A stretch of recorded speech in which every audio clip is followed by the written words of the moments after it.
Aqui nos vídeos eu tenho uma prática contraproducente no ambiente virtual. Eu nunca me identifico, algo que não pretendo mudar, por motivos que não pretendo compartilhar no momento. Mas para esse vídeo, desejo dividir um fato que me faz amar o conteúdo pedagógico de Paulo Freire. Eu tenho alguns parentes muito próximos de mim que carregaram em sua caminhada as marcas pelo fato de não terem sido alfabetizados corretamente. Por exemplo, meus pais são semiletrados.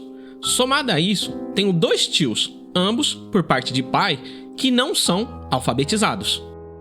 Todos esses que citei já possuem uma idade avançada e nasceram num período onde o analfabetismo era um projeto político.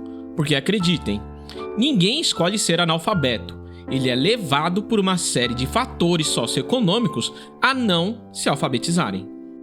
E o mais curioso é que num país como o nosso ainda há muita gente que é analfabetizada. E nesse sentido é necessário cautela, porque nós somos um país ainda com muito preconceito em relação a quem não teve a condição de ser alfabetizado. Eu nunca conheci alguém analfabeto que o fosse por decisão exclusiva. Foi sempre a ausência de possibilidade, de ocasião. Aliás, no nosso país nós temos uma coisa que é cruel. A gente usa o termo analfabeto como ofensa. Seu analfabeto. Isso que é um crime social é indicado por outro como sendo responsabilidade dele. É uma coisa fortíssima. Por incrível que pareça, com tantos problemas sérios na educação, temos pessoas que preferem perseguir moinhos de vento em detrimento de uma abordagem séria sobre nossa educação. Essas pessoas não leem o lema da bandeira, ordem e progresso. Isso é uma coisa sempre a ser pensada, especialmente por uma razão. O Brasil tem questões sérias na área de educação. Bom, especificamente nesse vídeo, não tenho interesse em discorrer sobre o arcabouço pedagógico de Paulo Freire. Aqui, quero tratar de um livro maravilhoso que estou lendo, A Teoria de Pierre Bourdieu e seus usos sociológicos. Ainda não terminei de lê-lo, mas um recorte me saltou aos olhos. A concepção de violência simbólica. Em Pierre Bourdieu, a violência simbólica é uma violência invisível, exercida por meios genuinamente simbólicos de comunicação e conhecimento, que se estabelece em uma relação de subjugação e submissão, e que resulta de uma dominação, da qual o dominado é cúmplice, devido à forma como a realidade se apresenta. Muitos brasileiros não tiveram a chance de ir à escola simplesmente porque o trabalho era mais urgente e também necessário. Essa é a história da maioria dos moradores de Caxingó, no interior do Piauí. A cidade com mais homens que não sabem ler e escrever no país. É assim para seu Bernardo e Dona Maria dos Remédios. A infância foi de trabalho, não de estudo. A escola mais próxima ficava a quilômetros de distância. Era difícil demais. A gente ia uma escola, tinha de ir bem Eu estudei. Um bocado de tempo caminhando. Eu estudei até a cartilha, daí pra lá eu estudei 2 livros sozinho em casa.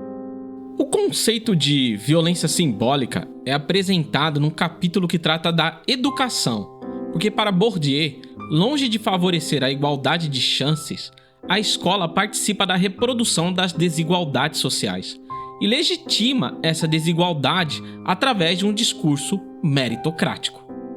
Isso porque a escola não vê os alunos partindo de diferentes pontos de partida, fundamentados em seus respectivos capitais culturais.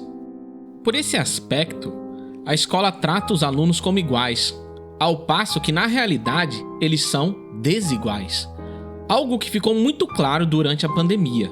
Inclusive, temos um vídeo no canal onde retratamos como os diferentes pontos de partida influenciaram no desempenho de muitos alunos tendo que fazer remotamente suas aulas durante a pandemia. Seu analfabeto.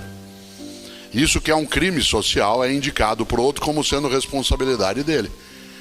É uma coisa fortíssima.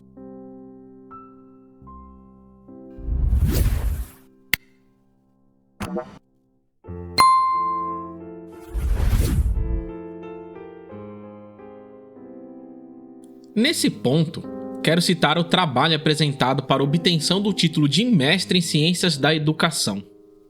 Esse trabalho cita uma história que retrata com perfeição a violência simbólica que muitos são submetidos e não percebem. A história começa narrando a vida de um homem nascido em Londrina, uma cidade agrícola, que foi alfabetizado numa cartilha que muitos já conhecem, a Caminho Suave. E ser alfabetizado pela Caminho Suave e repetir coisas como Eva via uvas fazia todo sentido para alguém nascido numa realidade agrícola, porque aqueles elementos citados na cartilha faziam parte do cotidiano das crianças que estavam sendo alfabetizadas. E aqui entra o X da questão, a violência simbólica e a desigualdade reproduzida pela escola. Porque esse trabalho cita que havia um menino em Caiacó, no sertão de Seridó, no Rio Grande do Norte, de nome Cícero. Um menino como eu, nascido no mesmo ano que eu, e lá, em nome da metodologia de ensino e da especialidade que a educação carrega, também usava a mesma cartilha, ou seja, a Caminho Suave. Mas no sertão de Seridó, dizer coisas como Eva via uvas não fazia o menor sentido, porque Cícero não as via, pois uvas era uma realidade estranha ao ambiente dele. E qual foi a consequência? No final do ano, Cícero foi reprovado. E qual foi a saída pedagógica dada? Fazer de novo a mesma série, com a mesma cartilha, vendo Eva as uvas que Cícero não as via. Resultado: ele foi retido pela segunda vez. E qual foi a grande saída que os especialistas em educação deram? Ele fez de novo a mesma série com a mesma Eva que via as uvas que ele não via. Consequência final: Cícero saiu da escola. E quantas pessoas não saem todos os dias por se acharem burros? Porque vão à escola e não aprendem nada. E claro, culpam a si mesmas por serem burras ou por não terem condições de estudar. Sem acesso à internet e longe da escola, as crianças têm se virado como podem. A mãe buscou a apostila oferecida pela rede pública, mas como trabalha fora, eles mesmos precisam aprender sozinhos.